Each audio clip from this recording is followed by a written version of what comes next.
Hello guys, welcome back to my another new vlog. It's me Pradita Badal. आज चाहिँ फेरि मेरो mummy चाहिँ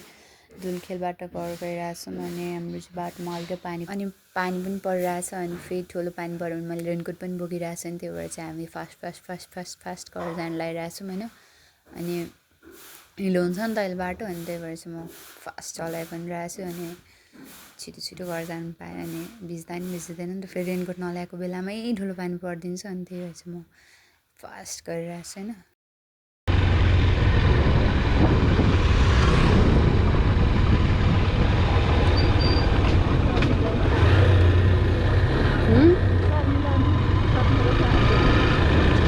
ए हो कसरी देख्नुभयो तपाईँले चाहिँ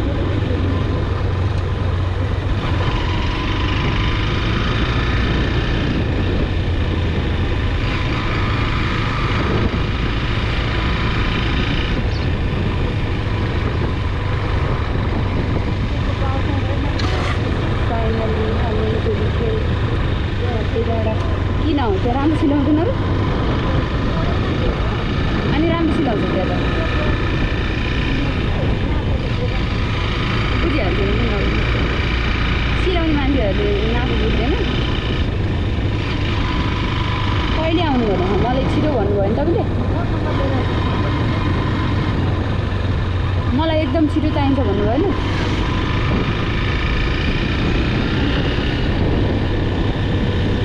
भन्नु भएन के आलु फोन भन्दा नि मलाई छिटो चाहिन्छ अब 5-7 2-4 दिन ससुरोको नम्बरले पानी पऱ्यो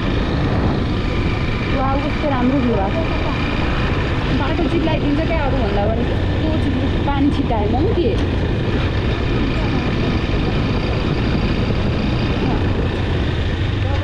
हेर्नु न खाल्डो झन् ठुलो भएको यो खाल्डो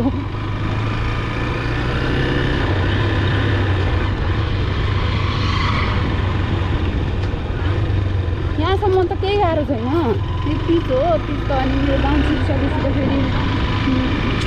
भगवान् भगवान् पिच गर्नु त्यस्तो आएर हाम्रो गाउँमा पनि पिच गरिदिनु आएर हाम्रो हामी अलिक फेमस हुँदैन नि पिच भइसकेपछि अलिक राम्रो बाटो हुन्थ्यो भनेपछि आज हाम्रो 5-6 हजारको सपिङ भयो होइन बालीमा आएको भने 100 रुपियाँको तरकारी किनेर कसै ए 500 दिन होला अनि के भन्नु 6 पैसा 6 पैसा त मसँग नि छ तपाईँले यार पैसाको टेन्सन जहाँ पनि अब जिरा सिरा पाल अब म बिस्तारै ल्याउँला आज बेलुका तरकारीमा हाल्ने जिरा छैन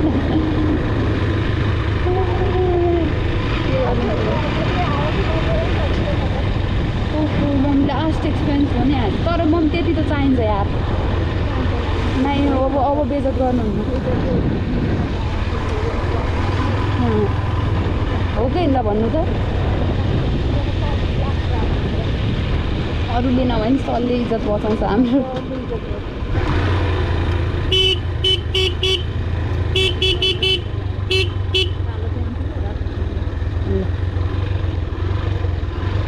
के थाहा त्यहाँ पाइप रहेछ होइन हामी फाइनली हामी चाहिँ अब गाउँ छिर्ने बाटो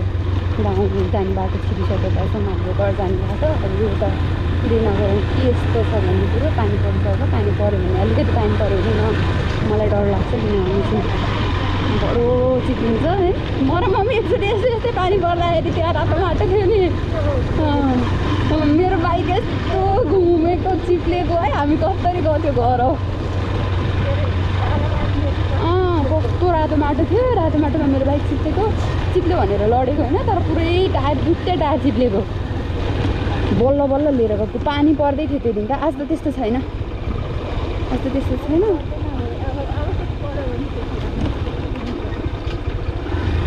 गियर चेन्ज भएर केही छैन हेर्नु न बाटो कस्तो पहाड जस्तो छ यो बाटो नि पिच गर्दै सरकार र ओली सरकारलाई भने नि हुन्छ नगरपालिकालाई भने हुन्छ जसलाई भनेर हुन्छ यो बाटो पिच गर्दै सरकार तिमी our village develop के हो म त इङ्ग्लिस पनि जान्दिनँ सरकारी स्कुल पढायो नि त खासै इङ्ग्लिस आउँदैन मैले त्यो मम्मी अघि म बोलेको थिएँ नि त्यो हामीसँगै पढेको हो कि 10 भन्दा पछि ब्रिज कोर्स पनि अनि त्यो हाम्रै क्लासको हो कि स्मृतिहरूसँग पढ्छ अहिले अनि त्यसले पनि बोलायो नि मैले पनि बोलिदिएको साथी हो हामी सँगै +2 गरेको साथी हो कि अनि केही पढ्छ अनि स्मृतिहरूसँगै पढ्छ कि छैन बाँकी छ एउटा सेमिस्टर बाँकी होला तिनीहरू स्मृतिहरूको एउटा सेमिस्टर बाँकी छ जस्तो लाग्छ है होइन म पनि लास्ट सेमिस्टरको बोर्ड हो कि के हो हामी धेरै ढिला छौँ नि मम्मी पोखरा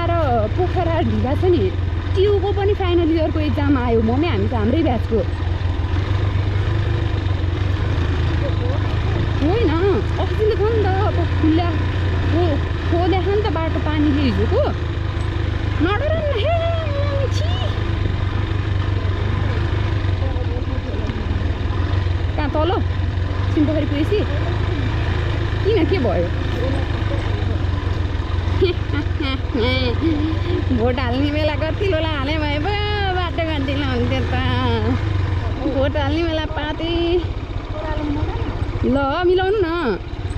भोट हाल्ने बेला मेरो पार्टी अनि बाटो पनि चाहिएको छ गतिलो कहाँबाट हुन्छ त तर मैले त राम्रो मान्छेलाई हालेको थिएँ मान्छे पनि राम्रो पनि हाम्रो पनि है मम्मी हाम्रो त एकदम राम्रो पनि हाम्रो पनिलाई भोट हाले मैले चाहिँ एकदम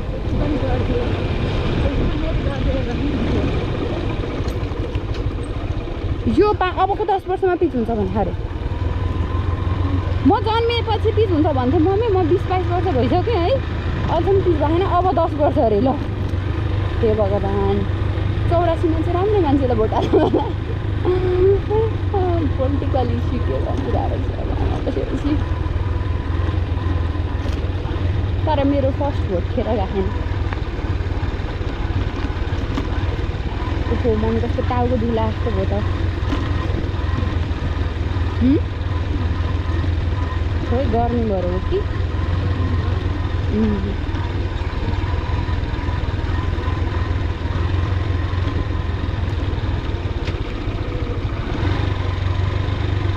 हामी चाहिँ अहिले सिमपोखरी आइपुगिसकेको छौँ यहाँको ऊ पनि फुलेछ यहाँको ऊ पनि फुलेछ कि मतलब अब यहाँ झन् बिस्तारै लान्छु अघि जुत्ता चप्लक्क भएको थियो जुत्ता चप्लक्क अनि खुट्टा टेक्नु परेन मेरो स्पिडोमिटर भएको भए 20 थियो होला खुट्टाबाट जानु हुन्छ होला म त बिचैबाट हालिदिन्छु अहिले मेरो मम फेरि डराउनु के गर्नु भगवान् छैन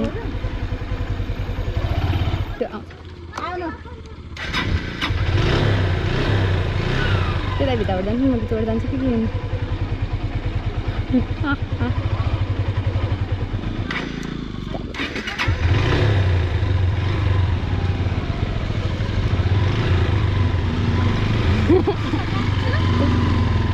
हिलो छ के गर्नु दिदी हिलो छ बिचमा खाल्डो थियो मम्मी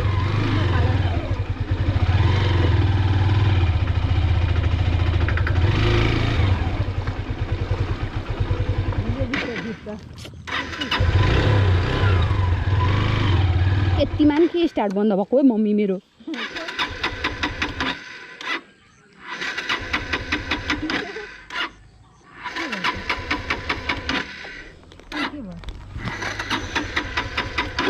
ओर्लिन किन स्टार्ट बन्द भयो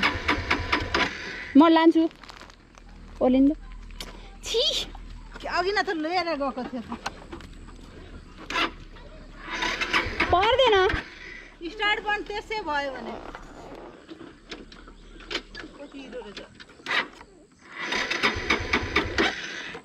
छि डिस्प्ले छोयो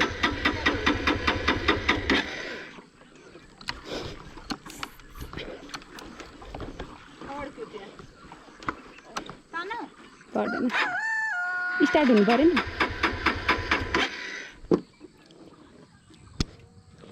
भगवान कुछ त करो